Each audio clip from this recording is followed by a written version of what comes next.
Olá, amigos, olá, amigas. Estamos iniciando o Economia e Desenvolvimento desta semana. Estamos nos aproximando aí no final do quinto mês do ano. Já vamos entrar agora no último mês do primeiro semestre de 2021. Esperando, claro, que as coisas passem a caminhar melhor, né? E que os administradores públicos tenham mais sensibilidade em saber que é preciso, sim, preservar a vida, mas que as empresas também representam vida. Tem atrás de um CNPJ há vários CPFs. Então, a vida e a empresa são coisas, uma mesma moeda, duas faces de uma mesma moeda. É preciso que nossos governantes tenham essa sensibilidade que não tiveram até agora. Se basearam na tal ciência, e essa ciência aí mostrou aí que nós estamos já com quase 500 mil mortos no Brasil. Quem vai se responsabilizar por isso, né? Aí é que vai ser a coisa muito complicada de ver, de examinar e de julgar a partir de agora. Mas a história vai julgar exatamente mais tarde, né?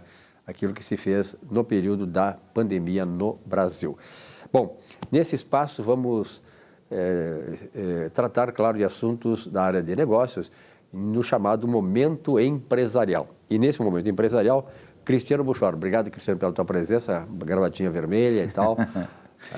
Isso aqui é em consideração com o irmão. O co-irmão vive uma fase muito boa, então a gente veio para prestigiar o co-irmão, né? Obrigado. A gente acredita na tua sinceridade, é verdade. Bom, Cristiano, a tua especialidade, claro, é essa área de contabilidade, na área empresarial, essas questões tributárias e tal, mas tem algo que é o Fundo de Garantia por Tempo de Serviço, que o trabalhador desconta todo mês, o empregador e a parte do trabalhador, e é hoje remunerada por lei, pela lei federal, em 3% ao ano, mais a taxa referencial. Só que essa taxa referencial, ela está zerada. Ou seja, o Fundo de Garantia rende apenas 3% num ano. Mas tem uma briga em torno disso aí, né? Então, Silvio, é uma alegria estar novamente aqui no programa Economia e Desenvolvimento, tratando desse assunto que é extremamente relevante. Recentemente, nós tivemos uma procura muito grande sobre explicações, saber mais sobre o que seria a questão da correção do fundo de garantia, né? Ou a correção dos depósitos do FGTS. Porque, como tu bem colocaste no início, Silvio, essa tese é uma tese que ela está se discutindo há um bom tempo no STF, tá? E muita gente acredita, daqui a pouco ela dá uma caída, volta, agora ela voltou com muita força.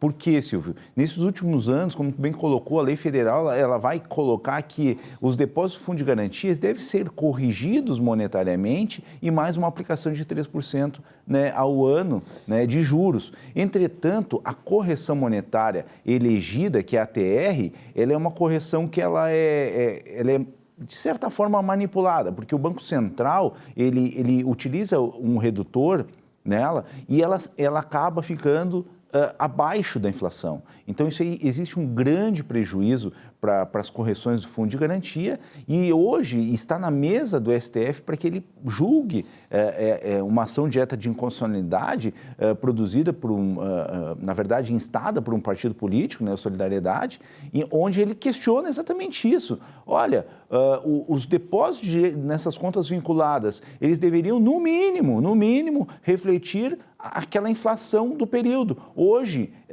o depósito do trabalhador, ou seja, uma parte do salário, porque o empresário ele é obrigado compulsoriamente a depositar aquele valor para o empregado numa conta, que seria uma conta de reserva, né, Silvio? Então, essa conta de reserva, que seria um saque futuro para o empregado, em que estiver num determinado momento desempregado, ele vai sacar aquilo pela justa causa e utilizar isso como o salário dele. Então, esse salário depositado lá, essa parte do salário, por assim dizer, ele acaba sendo corroído, ou seja, o seu poder de compra, ele acaba caindo demais. Em contrapartida, a Caixa Econômica Federal, o Conselho Curador, eles acabam utilizando essas verbas do trabalhador para impulsionar, de certa forma, a economia, habitação e tudo mais, o que é elogiável e eu acho que necessário também.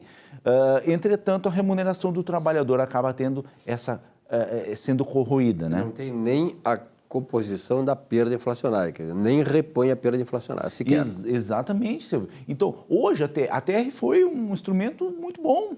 Só que hoje ela não está acompanhando a inflação. Então, nada mais justo do que o Supremo, o Estado, né, a julgar essa situação em que ele observe, né, os pareceres, a composição, porque se trata de números, né? E os números a gente não pode ignorar, porque isso aqui no momento que a gente ignora essa situação, a gente está aceitando um grave prejuízo ao trabalhador. Com certeza.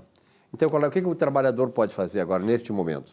Então, assim, o aconselhado, o trabalhador, ele procure o seu advogado, o seu contador, verifique, né, faça um cálculo, veja se nesses períodos, né, em que a TR ela não acompanhou essas perdas, se ele tem direito, e ingresse com uma ação. Ingresse, procure seu advogado, ou vá na Justiça Federal, ingresse sozinho, porque pode ingressar no JEC, né, Juizado Especial Civil Federal, pedindo que se analise essa correção, que faça a correção. O mais aconselhado é ter um profissional em que vá acompanhar ele nesse sentido, porque é muito importante, Silvio, é muito importante que ele tenha faça essa revisão, entendendo o que está acontecendo e que aguarde que provavelmente o STF ele vai julgar positivamente isso, porque tem uma plausibilidade jurídica muito boa sobre essa ação, né, Silvio? Então, é um dinheiro em que me parece que os trabalhadores têm direito. Até porque é o seguinte, né? Numa ponta tem o seguinte, tem a poupança, que é o fundo de garantia por tempo de serviço, que é uma poupança do trabalhador e do empregador, que fica lá depositado, mas do trabalhador especificamente fica lá.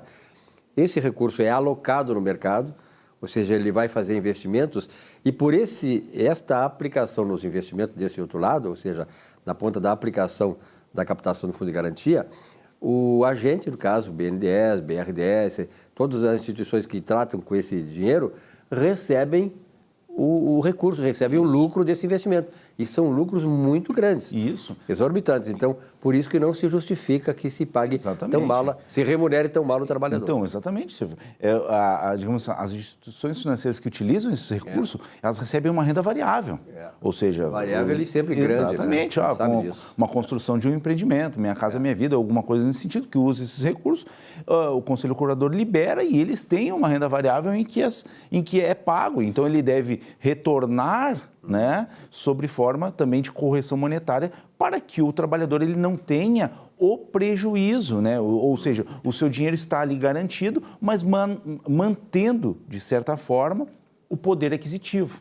Né? O que não é aceitável é que o dinheiro do trabalhador fique parado, mantendo todas as obras de infraestrutura nesse país e que essas instituições recebam rendas variáveis e o trabalhador fique... Sempre pagando a conta. Exatamente, sempre pagando a conta. Cristiano, obrigado pela tua presença aqui. Muito obrigado, Silvio. Neste Momento Empresarial.